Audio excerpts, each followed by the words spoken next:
From viral high school phenom to record-shattering college star to then WNBA Rookie of the Year and global icon. We're talking about Caitlin Clark, whose story unfolds in living color. This photographic history captures not only the unforgettable moments on the court, but also the cultural tidal wave she has sparked across sports.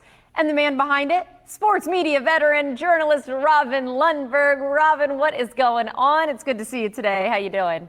Good. Thanks for having me. I appreciate it.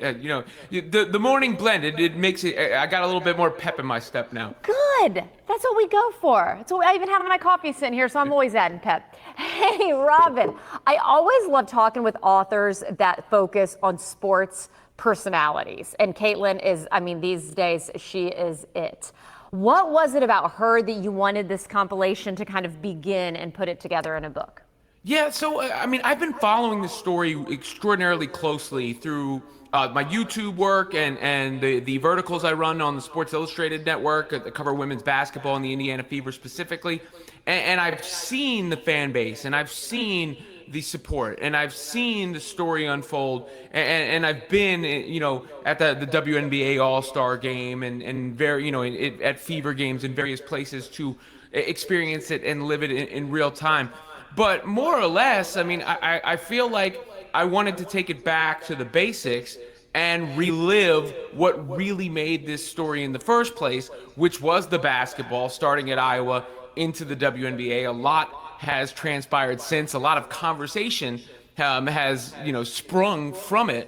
But that was basically the root of it is rediscovering that and reframing all of that based on the highlights and the moments that led to Caitlin Clark becoming who she is, not necessarily Caitlin Clark, this cultural figure, but Caitlin Clark, the basketball player that became the cultural figure.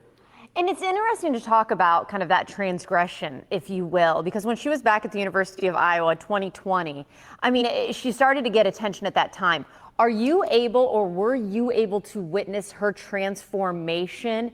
Did her swagger, her confidence increase, or were those elements always there within her that she has remained relatively unchanged? What's your take? Well, she's had to deal with a lot since becoming a professional. So obviously she's had to, I wouldn't even say, she's always handled things maturely, but you live, you learn, you go through those experiences, how you handle and deal and process all that. I think at the college side, the first moment that's in there is a game from 2022, I believe, which was a highlight that just spread everywhere. And that was a lot of people's introductions. It certainly was mine. It was like, who is that? Because I'd never seen a women's basketball player play the way that she played, obviously from the logo, but those are the shots she's taken. To me, the way she passes the ball is just as exciting.